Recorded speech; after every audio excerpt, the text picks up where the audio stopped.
ये वो दिन था जब एक बहुत ही खौफनाक नेचुरल डिजास्टर आने वाला था और इस डिजास्टर का निशाना एक ऐसा शहर था जहाँ के लोग खुद को खुदा समझते थे। आइलैंड पर बना ये शहर और इसमें मौजूद इंसानों की ये सिविलाइजेशन इस दिन तबाह होने जा रही थी। ना सिर्फ यहाँ मौजूद बिल्डिंग्स बल्कि इनके तमाम आइलैंड्स के साथ साथ यहाँ बसने वाली पूरी सिविलाइजेशन ही एक ऐसी तबाही का निशाना बन चुकी थी जिसमें उनका नामो निशान भी मिट गया था। 11,000 साल पहले इस पूरी सिविलाइजेशन को खतरनाक सुनामी निकल गया था और वो भी सिर्फ एक ही रात के अंदर अंदर। ये कहानी है इंसानों की ऐसी सिविलाइजेशन की जिसको आज हम एटलांटिस के नाम से जानते हैं। एटलांटिस की ये हैरान करने वाली स्टोरी एंशिएंट ग्रीस के एक फिलोसोफर ने आज से 2000 साल पहले लिखी थी और इस फिलोसोफर का नाम प्लेटो हुआ करता था। प्लेटो ने एटलांटिस के बारे में लिखा था कि यहाँ के लोग खुद को खुदा माना करते थे, इनके पास एक्स्ट्रा ऑर्डिनरी पावर्स हुआ करती थी और ये लोग जिन आइलैंड्स पर रहते थे वहाँ सोना और चांदी भारी मिकदार में पाया जाता था। प्लेटो ने अपनी बुक में ये भी लिखा था कि एटलांटिस के लोग काफी आयाश पसंद भी थे और अपनी पावर्स का गलत इस्तेमाल भी करते थे। इसी वजह से इन पर एक ऐसा कुदरती अजाब आया जिसमें इस दुनिया से इनका नामो निशान ही मिट गया था।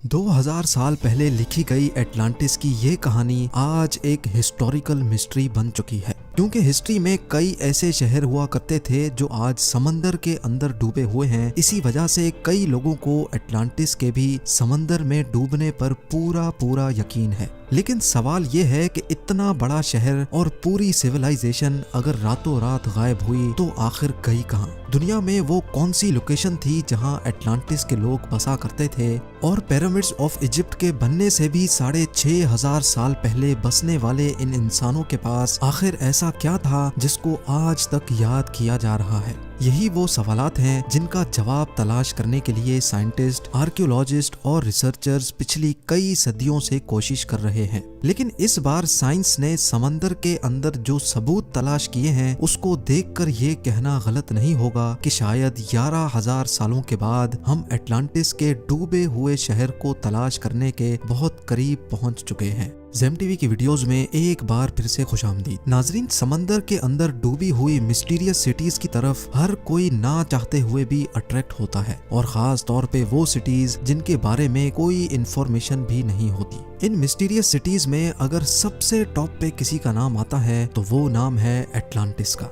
एटलांटिस को समंदर में तलाश करने के लिए एक्सपर्ट्स कई अटेम्प्ट्स कर चुके हैं। इनमें से एक अटेम्प्ट जापान के एक रिमोट आइलैंड के करीब किया गया था जो योनागुनी के नाम से जाना जाता है। यहाँ मौजूद समंदर का पानी ना सिर्फ खौफनाक है बल्कि इस जगह से अक्सर टाइफून्स भी निकलते हैं। साथ साथ यहाँ पानी के अंदर हैमर हेड शार्क्स के टोले भी मंडलाते देखे गए हैं। क्योंकि समंदर के इस खतरनाक हिस्से में डाइविंग करना डीप सी डाइवर्स के लिए एक बहुत बड़ा चैलेंज होता है। इसी वजह से काफी अरसे तक ये जगह एक्सपर्ट्स की नजरों से छुपी हुई थी। किहाचाइरो आराटाकी वो डाइवर है जिसने अपनी जान की परवाह किए बगैर योनागुनी में डाइव किया था। इस डाइवर का कहना था कि जब मैं पानी के अंदर गया तो यहाँ पानी बिल्कुल क्रिस्टल क्लियर था और मैंने बॉटम पर एक अजीबो गरीब स्ट्रक्चर बना हुआ देखा। पहले तो आराटाकी ने समझा कि ये नॉर्मल पत्थर का पहाड़ है, लेकिन उसका शक यकीन में तब बदल गया जब उसने इस पहाड़ नुमा स्ट्रक्चर पर सीढ़ियों जैसे स्टेप्स बने देखे। इस डाइवर को ये समझ नहीं आ रहा था कि अगर ये नेचुरल पत्थर का पहाड़ है तो इसमें स्टेप्स क्यों बने हुए हैं। लेकिन जब आराटाकी इस स्ट्रक्चर को एग्जामिन करने के लिए मजीद नीचे गया तो उसने जो देखा वो उसके लिए यकीन करना काफी ज्यादा मुश्किल था। जी हाँ, ये पूरा स्ट्रक्चर 6 फुटबॉल फील्ड्स जितना बड़ा था और इसकी हाइट 8 स्टोरी बिल्डिंग जितनी ऊंची थी। इस अजीबो गरीब स्ट्रक्चर के बॉटम से लेकर टॉप तक स्टेयर्स बनी हुई थी और इस स्ट्रक्चर की हर साइड हैरत अंगेज तौर पे रेगुलर पैटर्न में बनी हुई थी। ये सब देखने के बाद एक बात तो तय थी कि डीप समंदर में बना ये मिस्टीरियस स्ट्रक्चर नेचुरल तौर पे नहीं बल्कि इसको इंसानों ने ही बनाया है। लेकिन ये असल में चीज क्या है? जब एक्सपर्ट्स को इस मिस्टीरियस स्ट्रक्चर के बारे में मालूम पड़ा तो उनका मानना था कि सिर्फ डाइविंग के जरिए हम इस स्ट्रक्चर के बारे में मजीद जानकारी हासिल नहीं कर सकते, लिहाजा अब वक्त था टेक्नोलॉजी इस्तेमाल करने का। एक्सपर्ट्स ने फैसला किया कि मॉडर्न सोनार टेक्नोलॉजी को इस्तेमाल करके योनागुनी आइलैंड के आसपास समंदर को स्कैन किया जाएगा। सोनार एक ऐसी डिवाइस होती है जिसको जब पानी में डाला जाता है तो वो एक खास साउंड वेव्स फेंकता है। ये साउंड वेव्स समंदर में मौजूद डिफरेंट चीजों से टकरा कर रिफ्लेक्ट होती है और तभी एक रिसीवर रिफ्लेक्टेड साउंड वेव्स को कैप्चर करता है और फिर कंप्यूटर की मदद से उसका एक 3D मॉडल बनाया जाता है। सोनार स्कैनिंग टीम योनागुनी आइलैंड के पास पहुंची और उन्होंने यहाँ समंदर के बॉटम का कंप्लीट स्कैन किया। जब स्कैन का 3D मॉडल बनाया गया तो सारी हकीकत खुलकर सामने आ चुकी थी। हजारों सालों के बाद इस मिस्टीरियस स्ट्रक्चर का लेआउट पहली बार इस 3D मॉडल में देखा जा रहा था और जो कुछ देखा जा रहा था उस पर यकीन करना काफी ज्यादा मुश्किल था। ये एक बहुत ही आलीशान, इंतहाई खूबसूरत और शानदार महल नुमा स्ट्रक्चर था। इस अमेजिंग डिस्कवरी ने पूरी दुनिया के आर्कियोलॉजिस्ट, जियोलॉजिस्ट और साइंटिस्ट को हैरान कर दिया था। हर कोई इस स्ट्रक्चर को देखने के लिए योनागुनी आइलैंड पहुंचने में लगा था, जिनमें एक marine geologist professor Masaki Kimura भी थे। प्रोफेसर किमुरा ने जब इस स्ट्रक्चर को देखा तो उनका मानना था कि इसमें कोई शक नहीं है कि ये इंसानों का बनाया हुआ स्ट्रक्चर है, क्योंकि इसमें कुछ ऐसे फीचर्स भी थे जिससे ये साबित हो रहा था कि हजारों साल पहले जब ये स्ट्रक्चर पानी से बाहर हुआ करता था तो ये किसी अननोन सिविलाइजेशन के इस्तेमाल में था। इस स्ट्रक्चर में अंदर जाने का एक टनल भी बना हुआ था जो शायद इसकी मेन एंट्रेंस थी। इस एंट्रेंस और स्टेयर्स तक जाने का प्रॉपर रास्ता बना हुआ था। ये स्टेयर्स बाकायदा स्ट्रक्चर के टॉप तक जा रही थी और इसके टॉप पर बिल्कुल फ्लैट टेरेसेस बने हुए थे।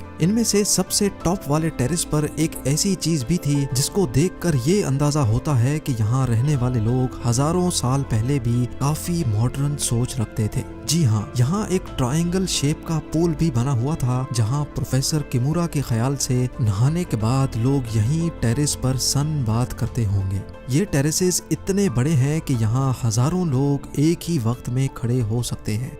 योनागुनी आइलैंड के पास समंदर में पड़ा ये स्ट्रक्चर, जिसमें एंट्रेंस भी थी, पाथवे और स्टेयर्स भी बनी थी और टेरेसेस के साथ साथ एक पूल भी बना हुआ था। ये सारी चीजें प्रोफेसर किमुरा को यही इशारा दे रही थी कि ये स्ट्रक्चर किसी दौर में यहाँ रहने वाली सिविलाइजेशन का कैसल हुआ करता था। लेकिन अपनी इस थ्योरी को प्रूव करने के लिए कुछ सबूत भी चाहिए थे जिससे ये साबित हो कि वाकई यहाँ इंसान किसी दौर में बसते थे। इसके लिए एक बार फिर से इस अंडर वाटर स्ट्रक्चर का मुआयना किया गया और कुछ सैंपल्स भी कलेक्ट किए गए। इन सैंपल्स में ज्यादा तो कुछ नहीं मिला, लेकिन एक चीज ऐसी थी जो वाकई काफी अजीब दिख रही थी। यहाँ से मिलने वाले एक पत्थर पर एक क्रॉस नुमा सिंबल तराशा हुआ था और इसी पत्थर पर 2 सुराख भी बने हुए थे। प्रोफेसर किमुरा का मानना है कि शायद लोग इसको उंगलियों से पकड़ते होंगे और शायद इसका उस दौर में कोई खास मकसद होगा।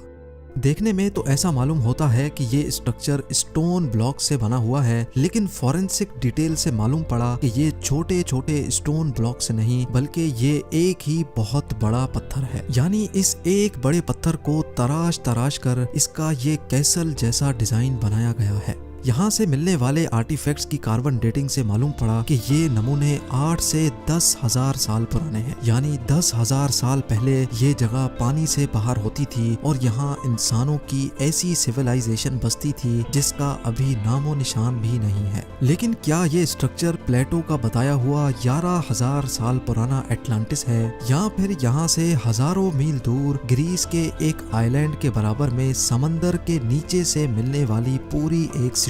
इस मिस्टीरियस सीक्रेट सिटी के बारे में हैरत अंगेज मालूमात आप जेम टीवी की अगली वीडियो में देख सकेंगे। उम्मीद है जेम टीवी की ये वीडियो भी आप लोग भरपूर लाइक और शेयर करेंगे। आप लोगों के प्यार भरे कमेंट्स का बेहद शुक्रिया। मिलते हैं अगली शानदार वीडियो में।